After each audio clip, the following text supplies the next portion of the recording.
Was there an Adam? Was there an Eve? Or did we evolve from what we conceived? Either way, we got what we needed when the sun shone down on the Garden of Eden.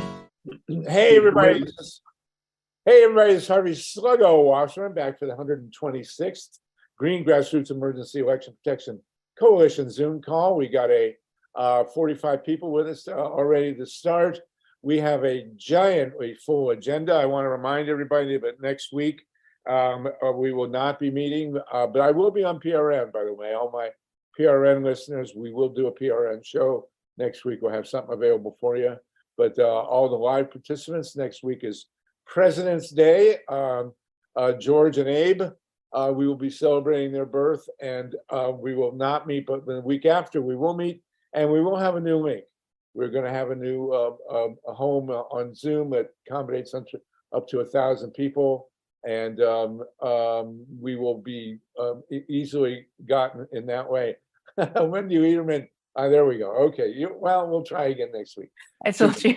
It's good to see everybody. Glad to have you with us. We have a very, very packed agenda, as always. I did very quickly. I want to mention that I just saw a quote.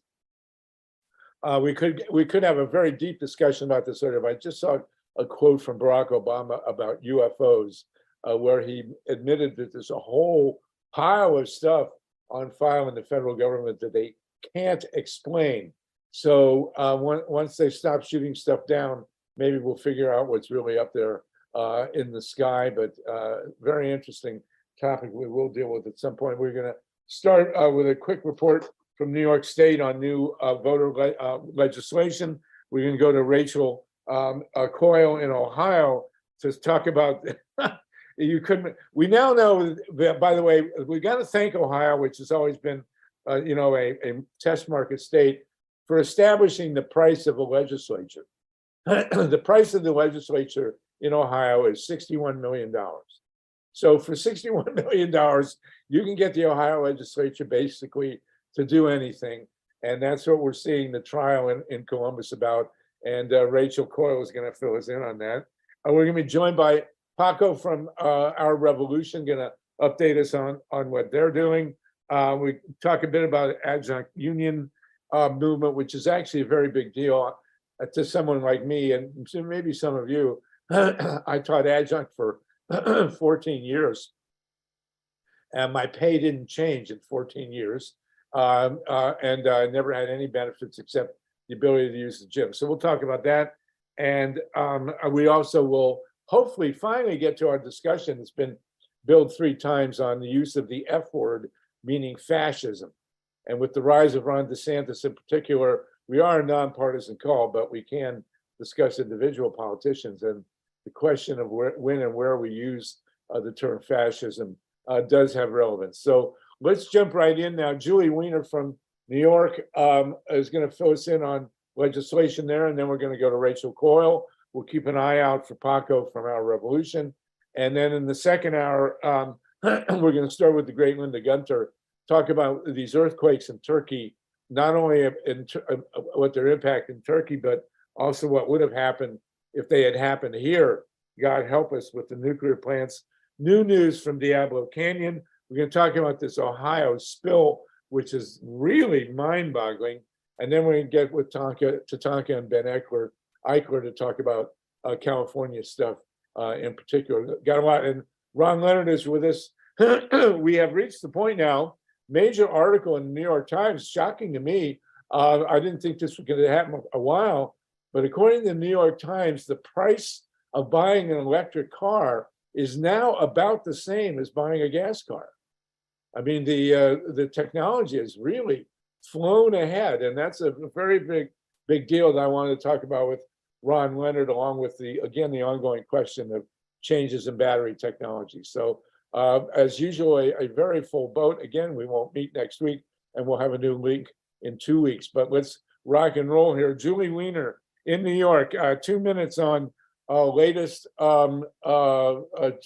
legislation on voting in New York State, please. Hi. Julie. Yes. Well, the good news is that the what we were calling the hybrid ban bill, which has now passed the Senate twice and was defeated in the Assembly under the very strong influence of lobbyists for a voting machine company, has been resubmitted. If people want to support it, if New Yorkers listening want to support it, it's Senate Bill S2385. So let the senators know that you would appreciate it passing again. And we'll be working to get it through the Assembly too. It's more of an uphill battle, unfortunately, because of the lobbyist influence. They brilliantly hired a former leading Assembly member to lobby against the bill. But at least it's been resubmitted, so we have a chance. We're trying to get the Senate to ban the use of these voting machines that have, of any voting machines that count votes with barcodes, or that slide your ballot under a printer after you cast it. Make sure that the $36 million in federal funds that the state's been given for technology and election security improvements are not used for an insecure voting machine. So, and then the bad news is that it's now been a little over a year, that election commissioners, boards of elections here, have been required to hand count the ballots in close margin elections. So the budget 2 years ago said you got to hand count if there's a 0.5% difference between candidates.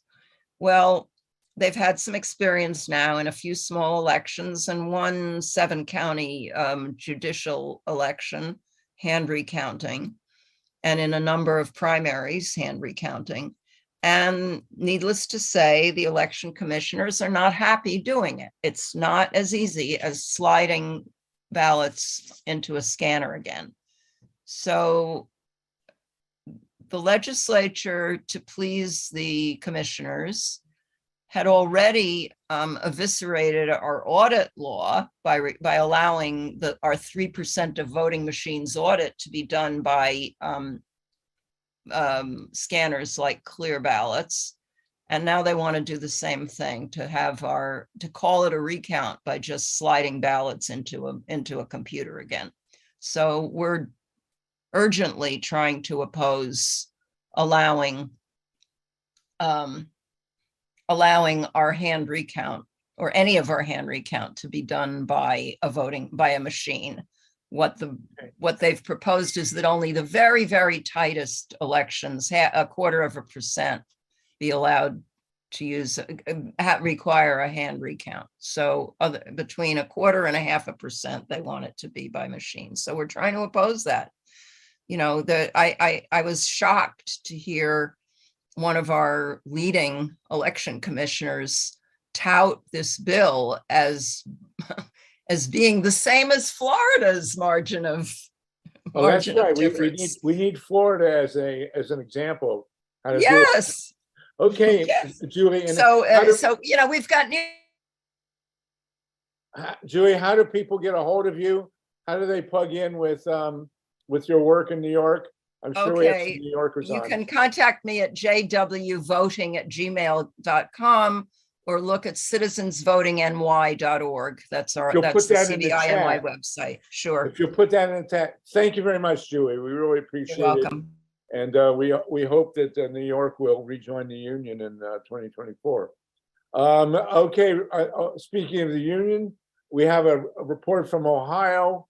This falls in the department of the category of you couldn't make this stuff up. Just for quick background, the utility First Energy, also known as First Enema, went in and wanting a $1 billion bailout, and they got it, of course, from the legislature. Whoever this FBI agent deserves a Nobel Prize, but somebody in the FBI revealed that the Speaker of the House, Larry Householder, aptly named, took a $61 million, count them, $61 million bribe from First Energy to get this $1 billion bailout through the legislature. And I mean, the amazing thing is it became public. Larry Householder has never gone to jail.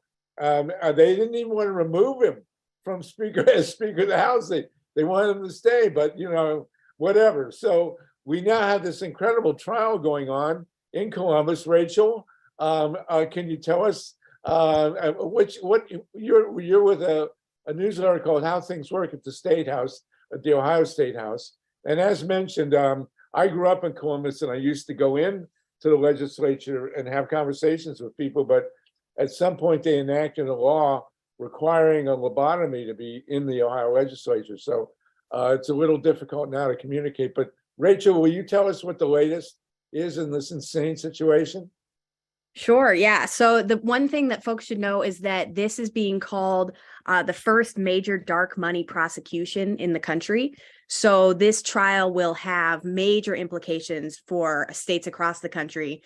There is a really interesting Bloomberg article I'm going to put in the chat about how this will have serious impacts on how Citizens United is interpreted going forward, because Larry Householder's lawyers are essentially arguing that he was just performing politics as usual, that he took campaign donations, you know, that, and once you get elected from you give back to the people who donated to you, that's just how it goes.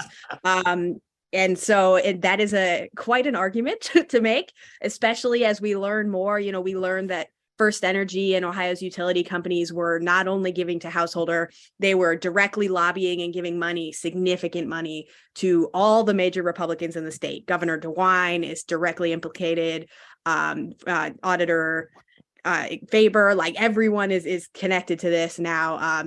Attorney General Dave Yost, Secretary of State Frank LaRose, literally every major official in the state was connected to this scandal. And so now it also included Sam Randazzo, yes, who's the head of the Public Utilities Commission. So here the Public Utilities Commission is supposed to be the watchdog on stuff like that.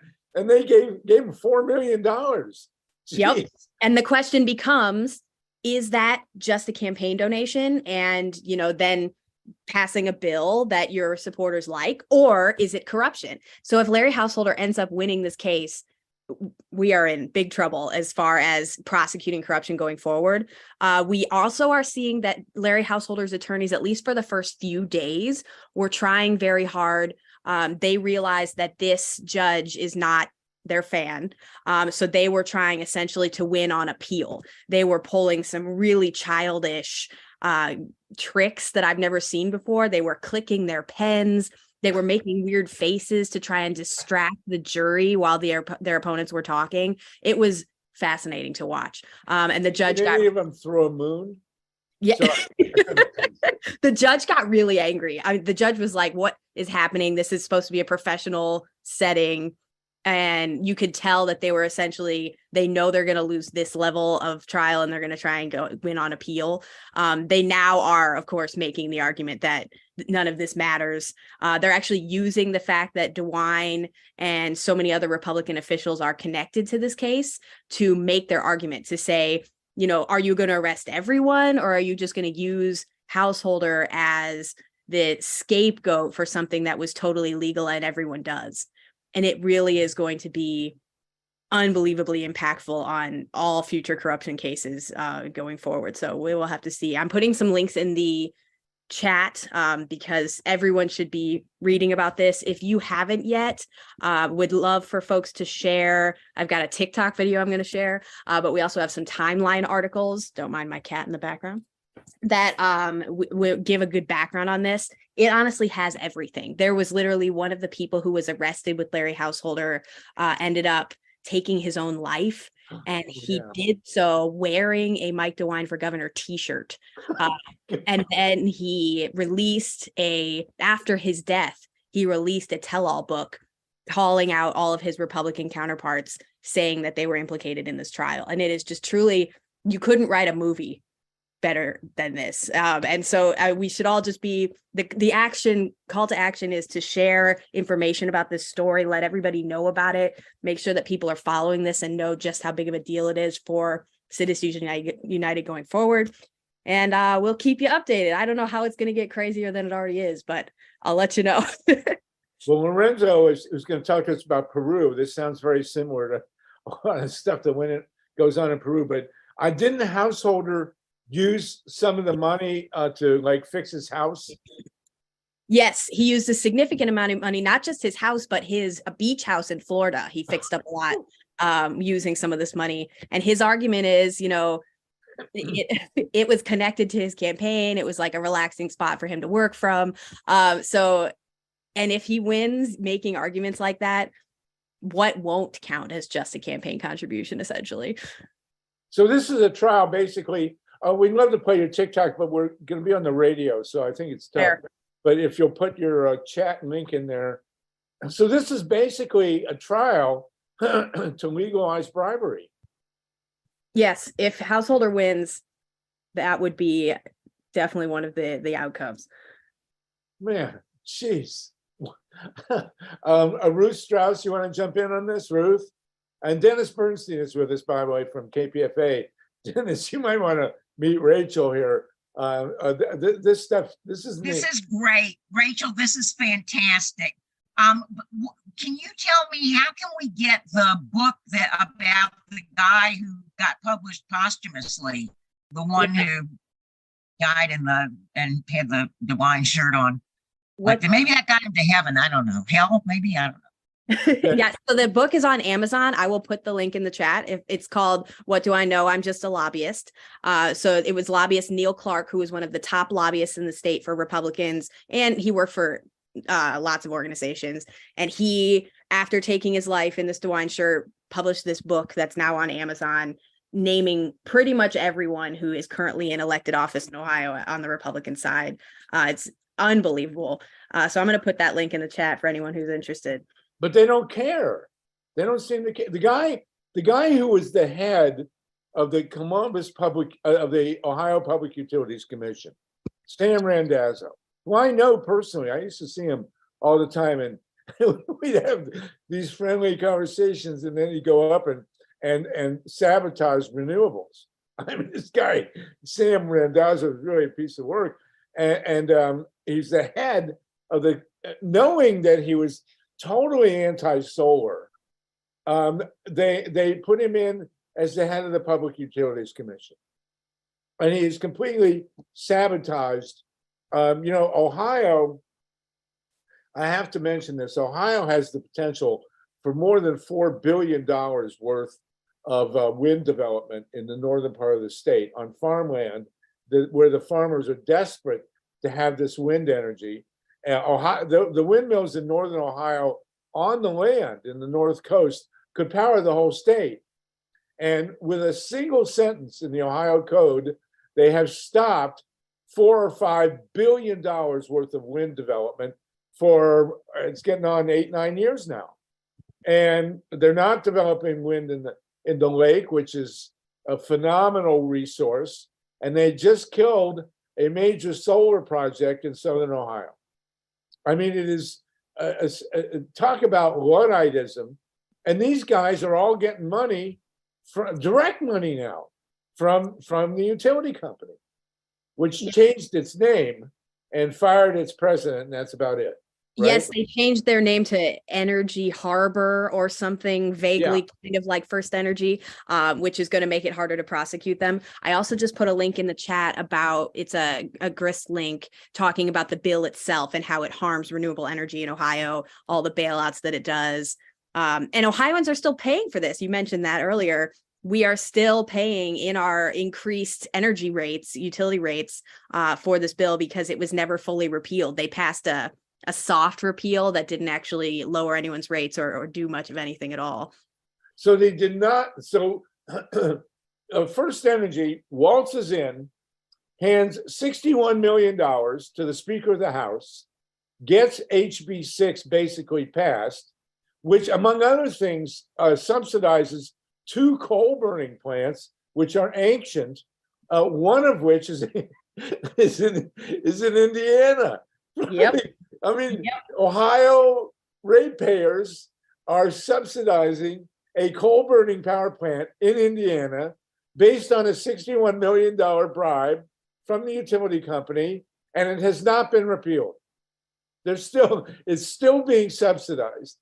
Correct. After all this. I mean, God, living in Ohio became really just hard to take after all those years. What else is there here? Does this have anything to do with the football team, or? Don't blame the football team. Oh, yeah, do we? Okay, does anybody want to ask about this? Thank you, Ruth, for your question. Rachel, put all the links, especially to your TikTok in there. I mean, it's staggering. And this is Ohio. And you have to remember that they just elected to the Senate. I'm sorry, this is nonpartisan, but this guy is just so loathsome. The guy they elected to J.D. Vance.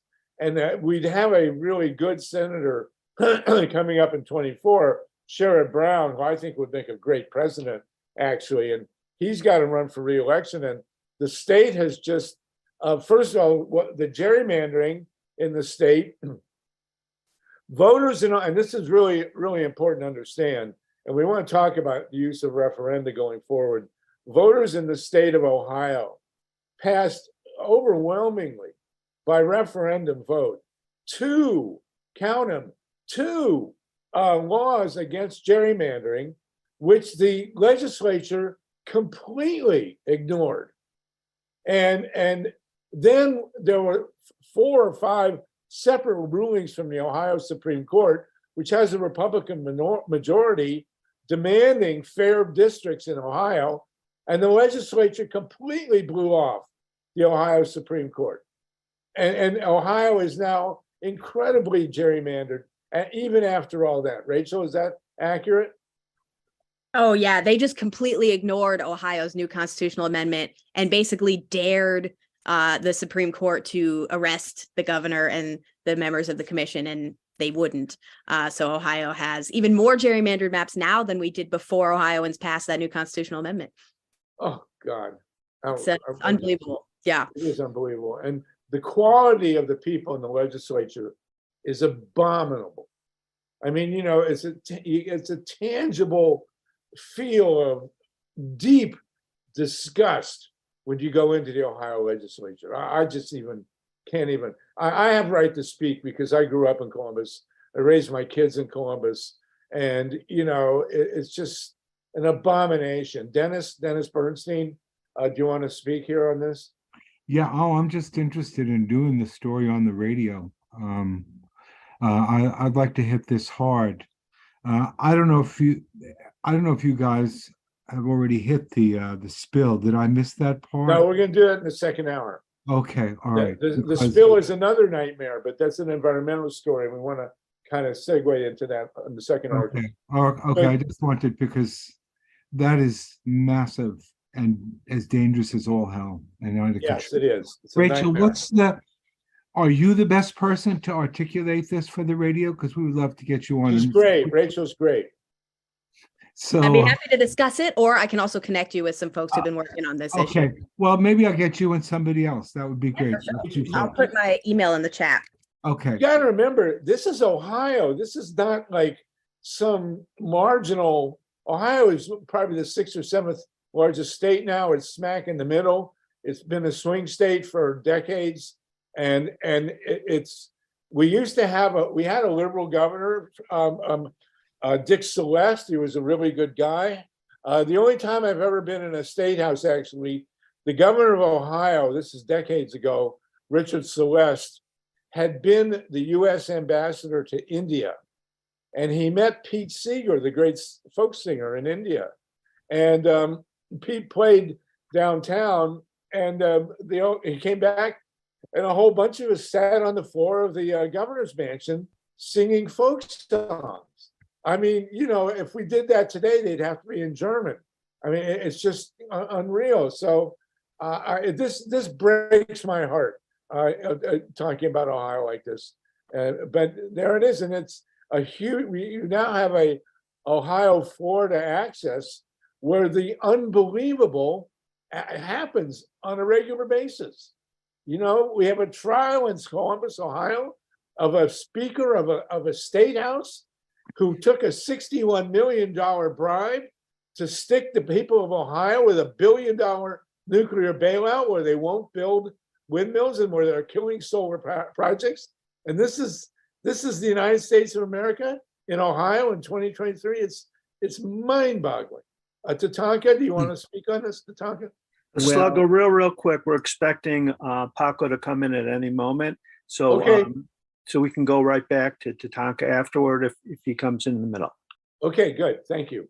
I don't want Harvey, you have what I'm going to say scheduled for hour 2. There is a link though, so I just have to say stay on for hour 2 because the Koch brothers is just the tip of this melting iceberg. As we follow the money from Exxon in Switzerland into the heartland of the USA, this is a story that Romero uncovered a deal with the Swiss government to create a 501c3 where they can dump everything, including their marketing budget, counted as nonprofit, and expect it, because I heard this in 1978 from a consultant at Stanford Research Institute, that in the year 2020, the oil companies are going to take over the entire energy. They're going to be pro-solar, and there will be these foundations pop up, greenwashed, labor washed, women washed, indigenous washed, everything washed. Tatanka, we're going to get to this in the second hour, and I can't wait to hear that. Nobody leave.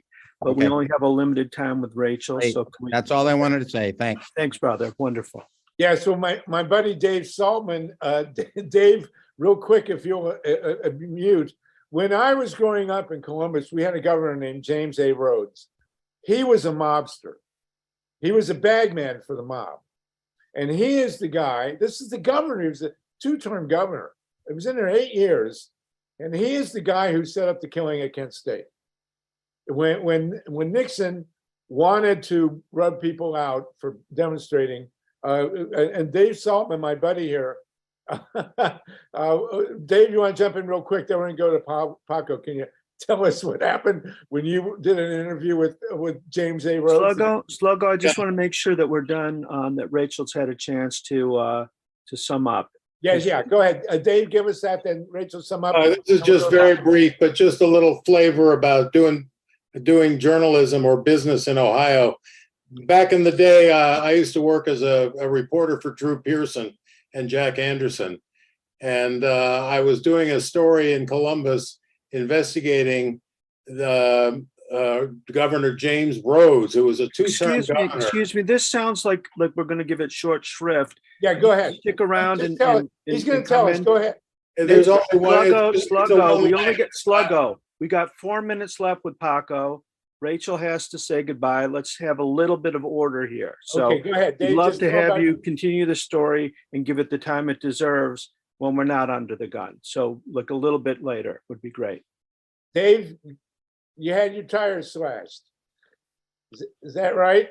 Yes, slashed your tires. Okay, thank you. Rachel, say goodbye if you will, and then we'll go to PACO. And Perfect. Dave Solomon, if you'll stay with us, we'll come back to you. Go ahead. The links in the chat, would love for folks to share those. Lots of them give a great timeline of Ohio's corruption scandal for the last several years.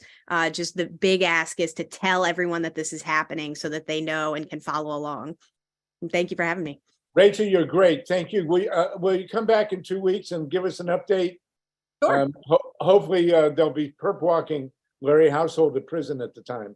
Okay, thank you so much. Dave Saltman, we'll come back to you. I want to hear more about that story. And PACO Fabian, Mike, if you'll introduce PACO, that'd be great. I just want to say PACO is an absolute genius. He's our political secret weapon on the left to outmaneuver all the Bannons and all the other masterminds that they have on the far right wing. He keeps progressives going and fired up. He keeps neoliberals honest, if that's even possible to do.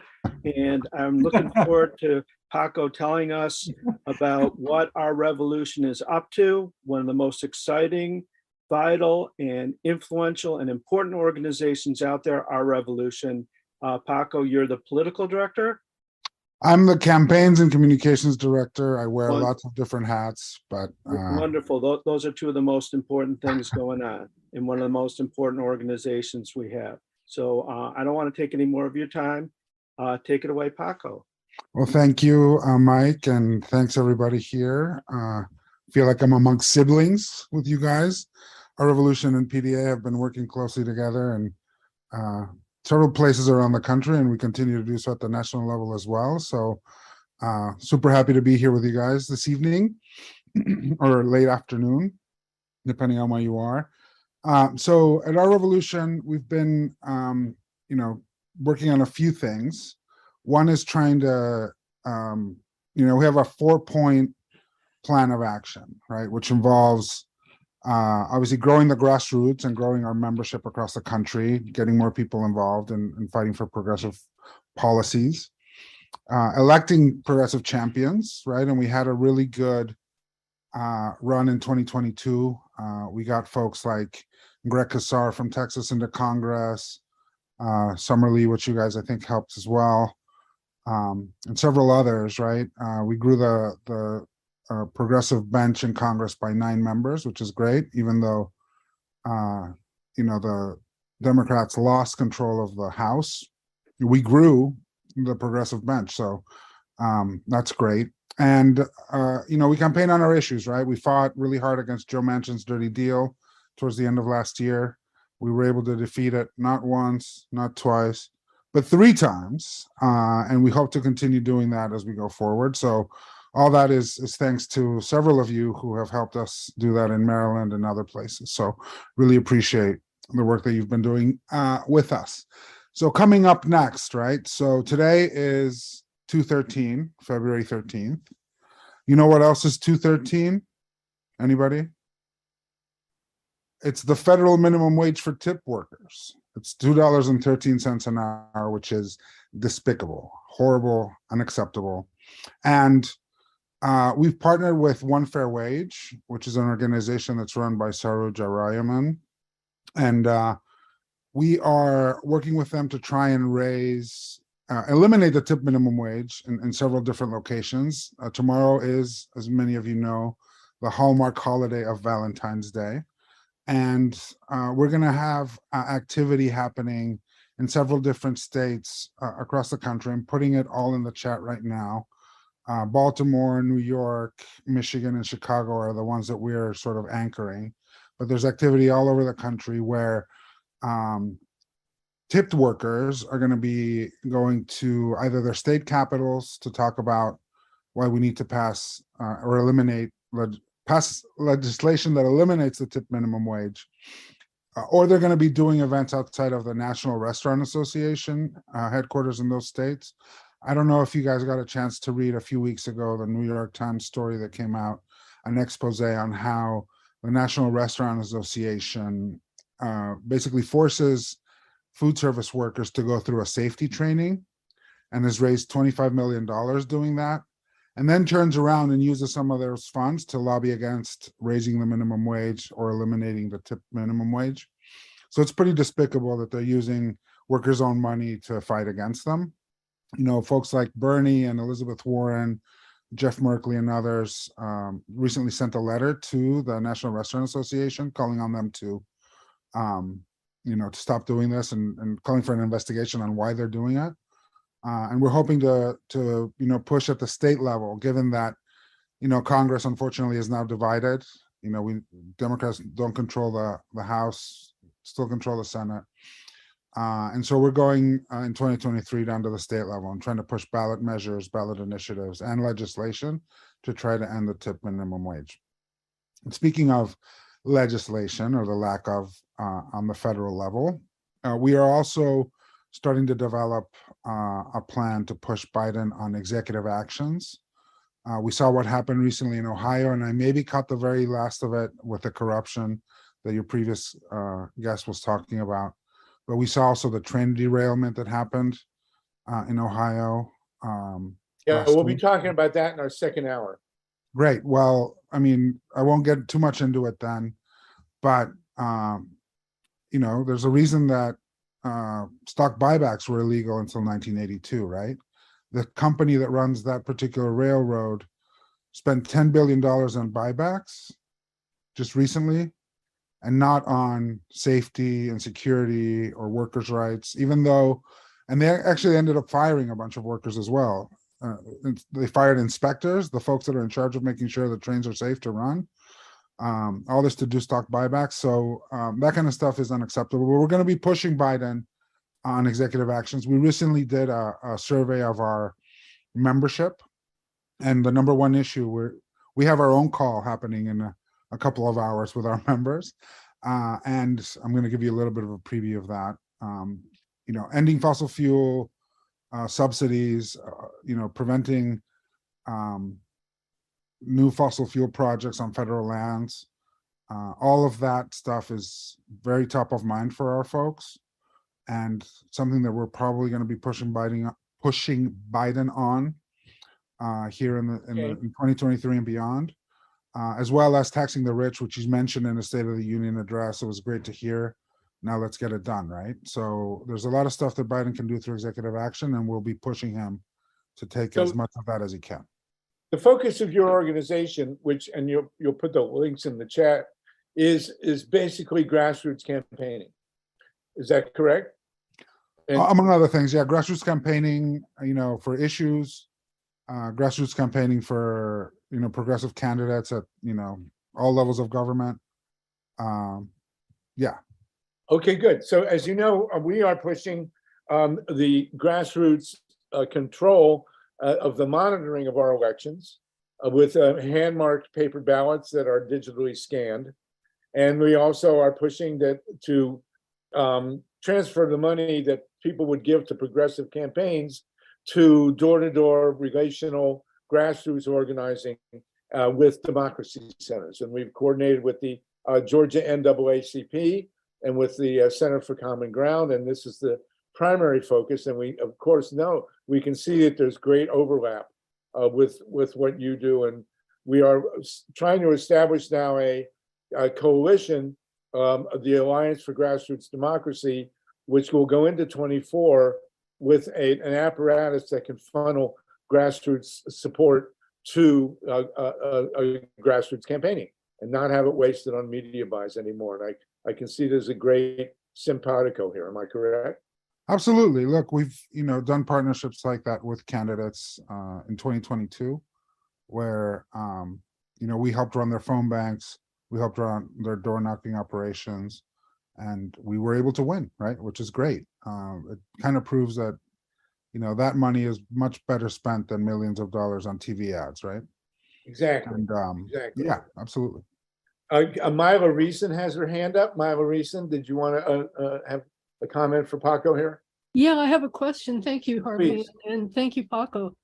When you talked about what's on your agenda, yeah, I am wondering whether you are looking at all on the fact that nuclear power is crowding out renewables, and not only is it crowding out renewables because resources are, nuclear energy is so expensive and it just can't compete. And we really need to address our climate crisis and not be deterred by having all of that money sucked into the nuclear power industry.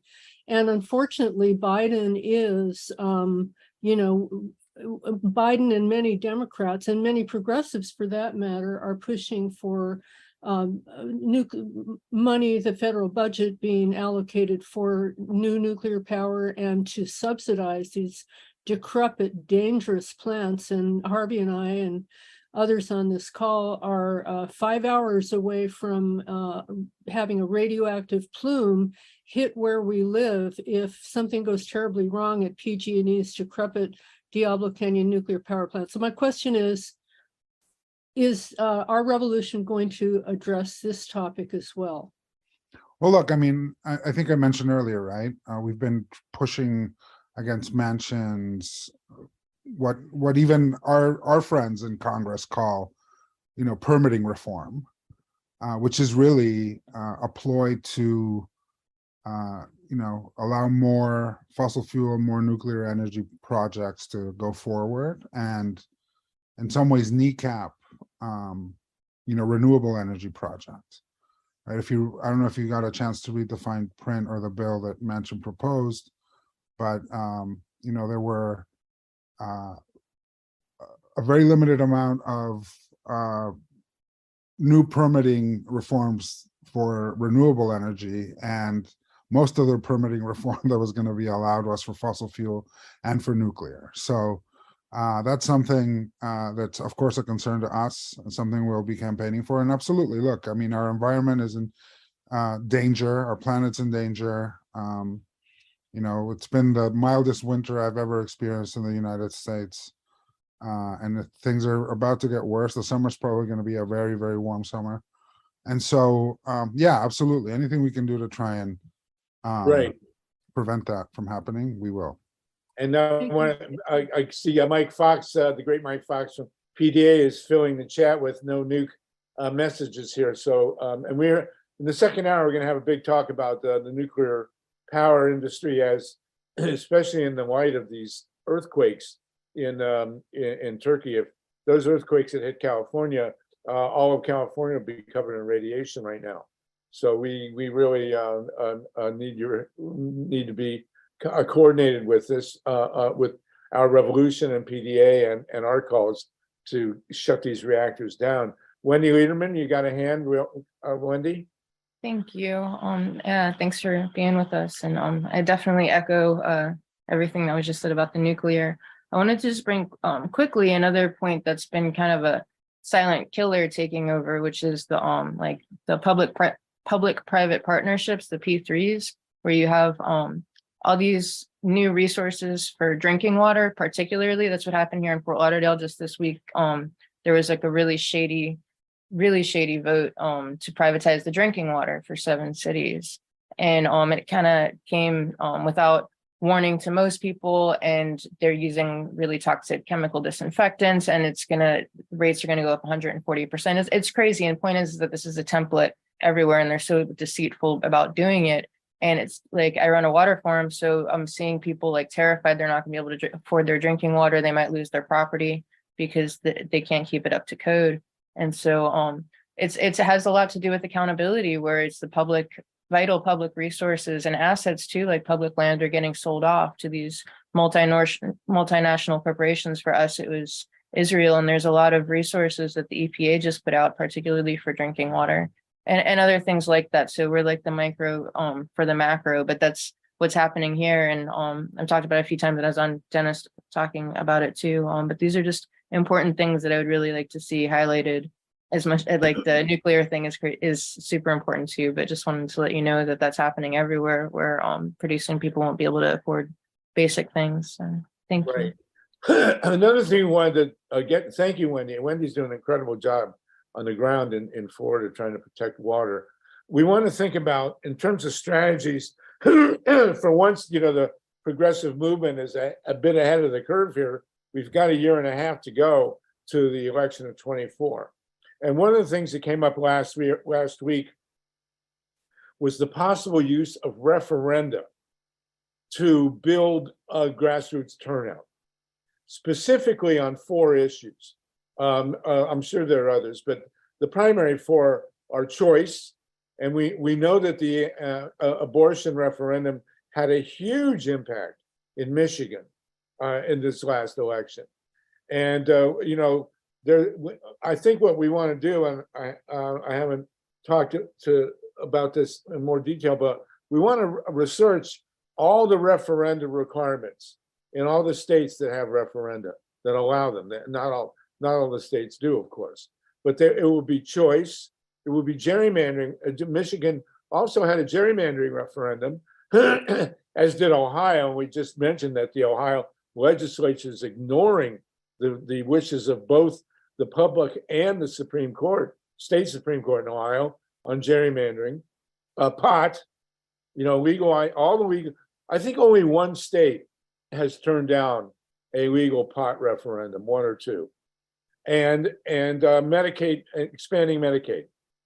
So with those 4 referenda issues, you got the young people with the pot, you've got women with choice, you've got the older people with Medicaid expansion, and people, all the anti-gerrymandering referenda pass. So what we want to start to research in the next, month or 2 is where we could have these referenda and what the requirements are. We discussed it last week in one of the states, but we need to know this everywhere. And this, of course, might be something that our revolution would be interested in coordinating with.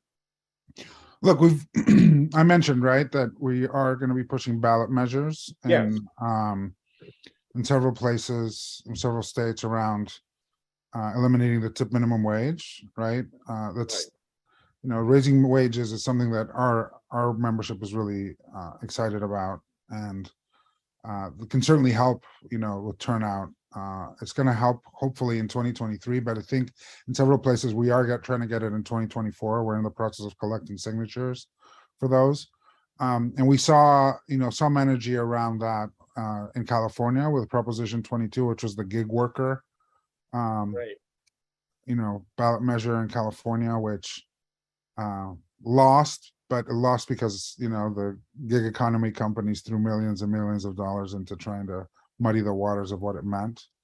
And we're going to have to deal with that, right? Whether it's with choice or any of the other ballot measures or referenda that you mentioned.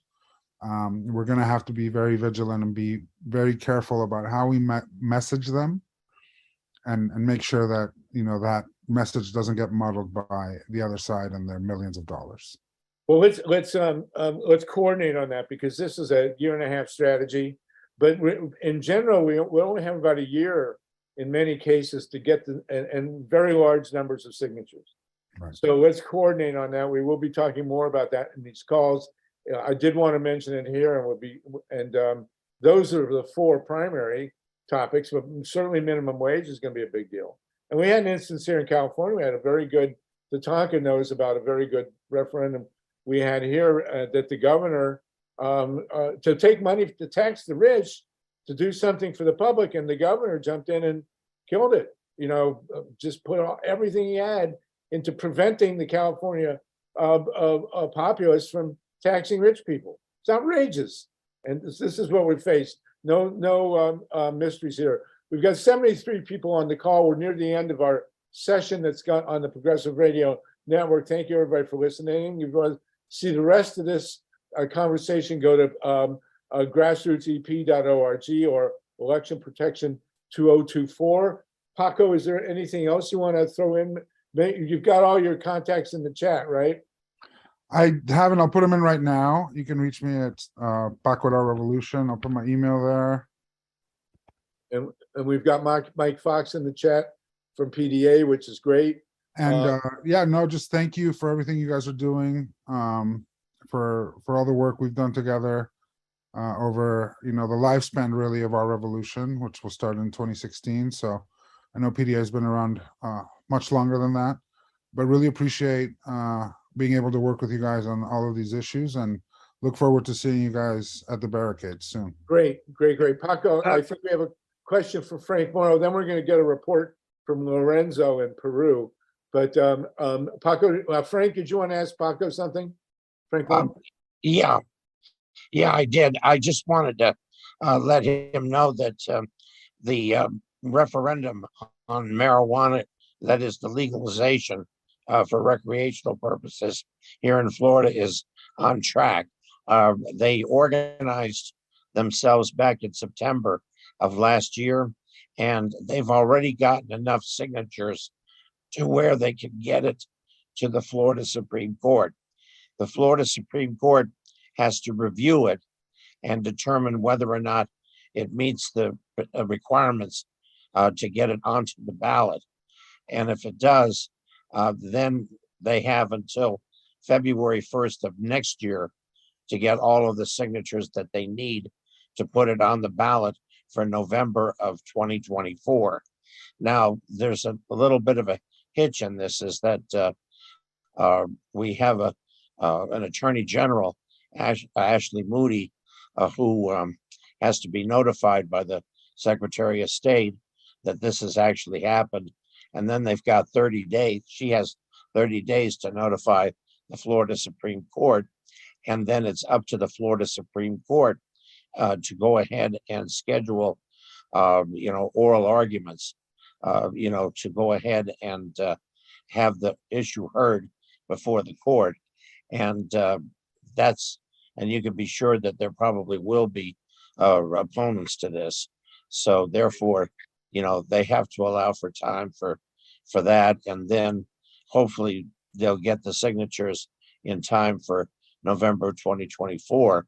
But what would be good is, in connection with all the other referenda that we're going to be talking about eventually, is that if we could work in coordination with what these folks have been able to do already, so that we can maybe even go back to the same people that have signed this particular petition and get them to sign the others, because I think there's a lot of common interests, you know, in what they're doing with what we're doing. And that's all I have to say.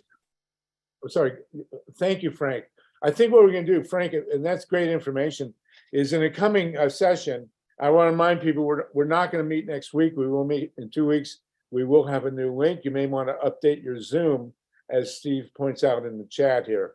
Zoom has been updated on February 6th, so everybody needs to know that. I think what we'll do in PACO, if you'll join us in a few weeks, we'll have a session just on referenda and go state by state and make sure that all the grassroots organizers know what the requirements are, and maybe we can really build a strong phalanx in key states of referenda upcoming that will have an impact. Man, that's a major strategy. I remember in Ohio, we used to every few years there'd be like the group of stoners would get together and say we should have a referendum, and they could never get it together to go out. I was too stoned to go out and get signatures, but that's no longer the case. So we're down to business here. Paco, great to have you on with us. Thank you so much. Thank you all, and look forward to seeing you guys soon. And Paco, real quick, could you give us the website for our revolution? Yeah, sure. It's just ourrevolution.com. I'll put it in the chat as well. Make sure I spelled it right. There you go. Thank you so much, Paco. We look forward to hearing from you again in a couple of weeks. This is a great kind of appetizer for the good times to come. And Absolutely. I understand you're at your kid's soccer practice. Actually, he went with a friend, so I Oh, okay. be with Stay you with guys. us if you want to report. We're getting a quick report from Peru from Lorenzo. Then we're going to talk about nuclear power and the spill in Ohio as we proceed. So we still have 74 people on the call. Justin, I got your thing in the chat there. Can you hold it for a couple minutes? That would be great. I do want to give Lorenzo a chance to update us on Peru, and then we're going to be joined by Linda Gunter and talk about the quakes in Turkey and what they say about nuclear power, and we'll do the spill in Ohio. All you listeners at PRM, if you'll join us, you can pick up the rest of this at electionprotection2024.org. Thank you so much.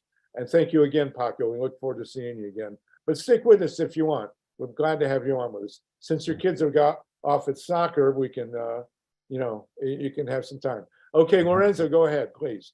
Lorenzo, yes, our Peru guy, what's the latest from Peru? The Peru guy. Okay, thank you very much for having me. The situation in Peru continues more or less to be not any different from what I reported last week, in the terms that the struggle continues, la lucha continua, and the things are becoming so difficult for the government to be able to control what's happening. And I read an article today in the Financial Times that gives the impression from the article that the situation for the government is almost bordering in unsustainable. Copper mines are closing. Peru is the second copper producer in the world. The copper mines are closing. The agricultural losses are of $300 million. The tourism is down almost to zero. So the economy is definitely in a very difficult position. The government continues to intensify its repression. They are all now going to Pedro Castillo, the former president, the guy who was deposed on December 7th, is now being added even more penalties. Part of it is because he gave an interview to a newspaper from Spain, and where he criticizes the government, and they said that he wasn't. The main thing that we need to remember on this deal, and is that the same thing happened to Lula in Brazil. I mean, it's what we are calling lawfare. You know, instead of waging warfare, they are using the law to cramp down on popular leaders. One of the things that is important in terms of considering what's happening there, instead of like the Cuban Revolution, you know, the popular forces had an army. Peru popular forces don't have an army, but they are in a position of being able to, because of the amount of support, which in terms is kind of unbelievable. I mean, this people are defying everything, and so they have been able to, even when people get arrested, they have been able to assault the police stations and get the people out. And in the last week, since the last time that we talked, 2 times that thing went on. Again, I have said before, to me, this is the ultimate class war, using racism as a tool to be able to convey a masses of people. Not too different from what we have seen in other places, including Germany. And one of the last point that I want to, 2 points I want to make. One is the 71% of the people, the polling was done, 71% of the people are against the current president, the interim president, and the Congress. They want the Congress to dissolve. 71% of the people. So the basis for support of the government is very weak. And the other thing that is very important is that we need to take a responsibility on this, because definitely behind this coup, it was our hand.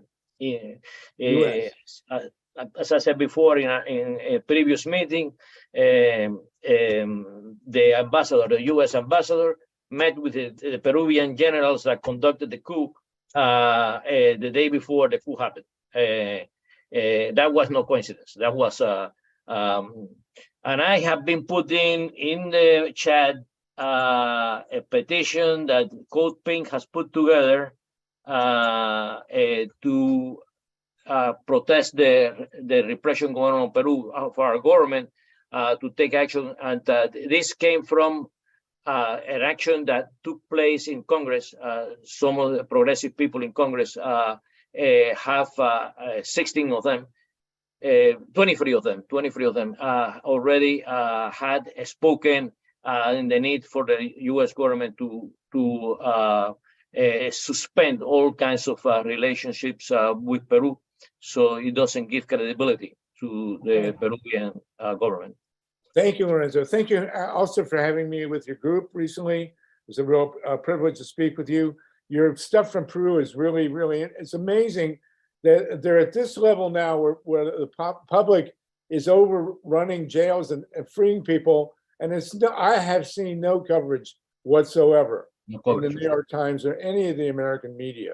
I mean, it's mind-boggling to me that a revolution on this level could be going on and not being covered at all. It's amazing. So and as you say, it's a major copper producer, Peru, but we will see what happens. But please do keep us posted, if you will. Okay. Okay. It's a pleasure to be here with you guys. Thank you very much. And thank you for attending our meeting the other night, Harvey. Was there an Adam? Was there an Eve? Or did we evolve from what we conceived? Either way, we got what we needed when the sun shone down on the Garden of Eden.